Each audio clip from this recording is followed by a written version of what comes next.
Hi guys, welcome back to R&R Sugarloaf Farm. I'm Ryan, and in today's video we are trimming hooves. So there's two ways that we do it. We use our hoof trimmers, are these. They're just simple trimmers, to where they just you just use them to trim the hooves. We are using our Hoof Boss. So with the blue blade, with both sets of trimmers, you have to be very cautious whenever you're trimming the hooves. You want to take a little at a time as you go, so that you don't get too deep and you cause the goats to bleed. You get into there quick and bleed, because their hooves are just like our fingernails. It's keratin until you get to the very end of it, and it's underlying skin with blood vessels and stuff. And if you get down into that or dig too far, then it bleeds. Be very cautious on not going too far to do that. Now, I have on the stand with me, I have Kit Kat with me.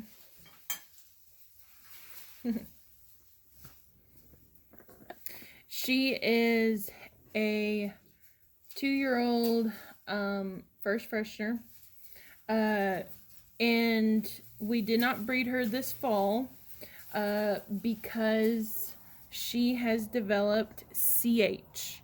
And what CH is to where it is a deficiency. There's still lots of studies about it.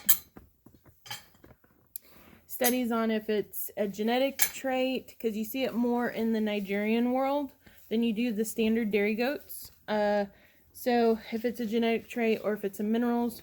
Now, she is the only goat on our property that has her genetics, and she's also the only goat on our property that has CH. So we give loose minerals to our goats. They also get minerals that are mixed into their feed.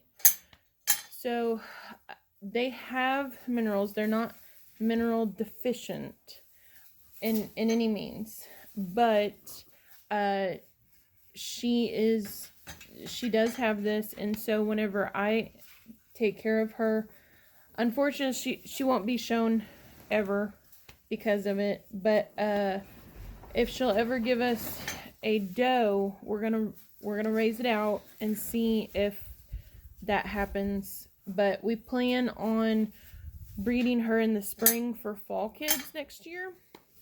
But what we're gonna do is we're gonna trim her hooves, but I'm gonna show you the care that we take, because it is hard on her for me to trim her front hooves. And I'll explain here in just a second and why, and then we'll talk a little bit more about CH. So as you can tell, her joints here in the front are bowed back. They should, come here girl, they should sit about right here, but they don't. They go back, and she developed that in her pregnancy. And it's just, unfortunately, it's gotten worse. And we did debate whether or not we should retire her or not. But I think what we're going to do, we'll never register a buck through her because of this. But we will take a doe. If she gives us a doe, we are going to raise it out and do that. Now, because her legs are shaped like this now, she gets a really strange wear pattern in her hooves. I don't know if she will let me show y'all or not, but there we go. I know. Hold on. Okay, so if you can see, it wears down the middle, which most goats it'll wear over, like the excess will come over to the inside, but with hers it doesn't. And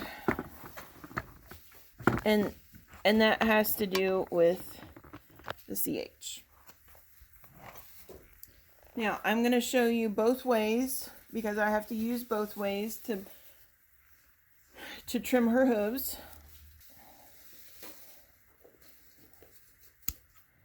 I try and get as much excess as possible, but she has little weird wear spots like this one, to where it's kind of a chunk. Now, I've already taken the hoof boss to this one, and I'll show y'all what that, because I have to give her several breaks.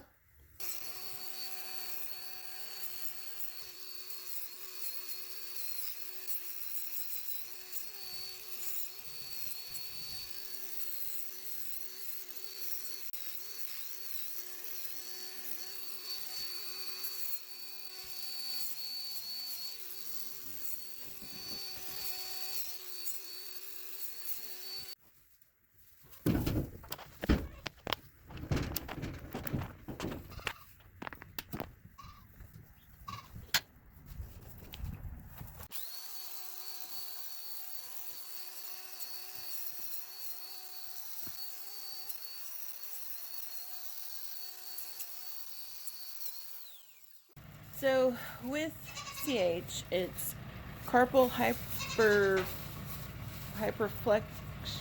Oh my gosh, hyperflexion. I'll put it right down here.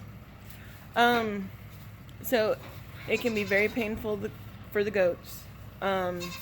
It usually affects them on their front knees. It can affect the back, but not very often. But it can be real subtle. It can be really pronounced, like Kit Kat's is all of a sudden. It can come on really strong, like Kit Kat's, to where she was fine, and then whenever she got pregnant, the hormone, I think it's the relaxin hormone, to where it relaxes all the ligaments and everything to prepare them for birth, just like in humans. But one thing is to where OSU is doing a case study on Nigerian dwarfs right now, on CH in the Nigerian dwarf population. So hopefully in the coming years that can really give some insight as to how to help these animals and stuff. But it can be very painful, and eventually,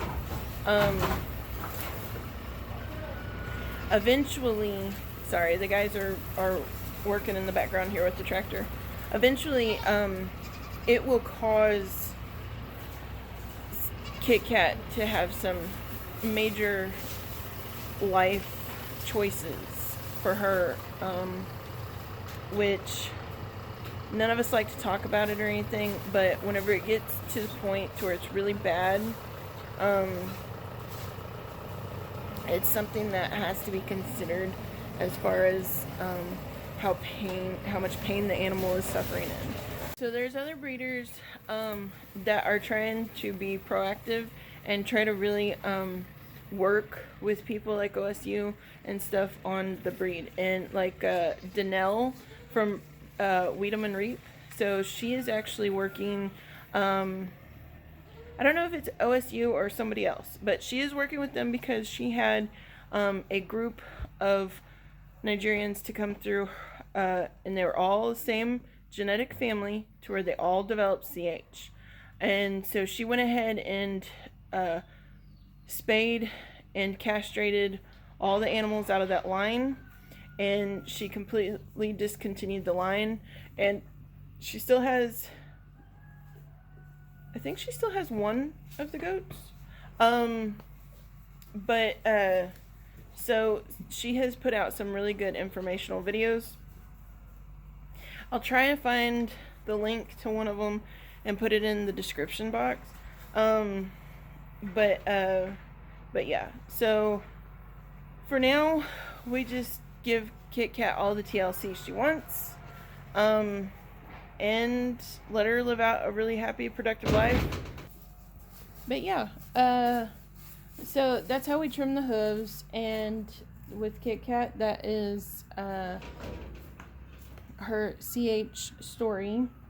But I am going to now trim Sylvie's hooves, and I'll show y'all the difference between those and Kit Kats. And as far as the Hoof Boss and the hand trimmers, I kind of prefer the hand trimmers on the Nigerians versus the Hoof Boss.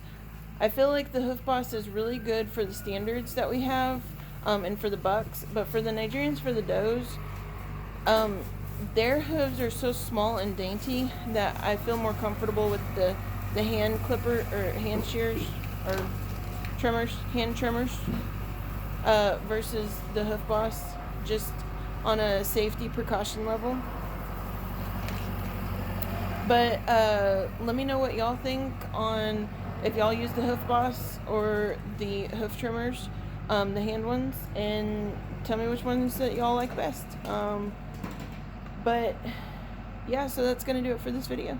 Hope y'all like it. Please hit that like and subscribe, and we'll catch y'all next time. Bye.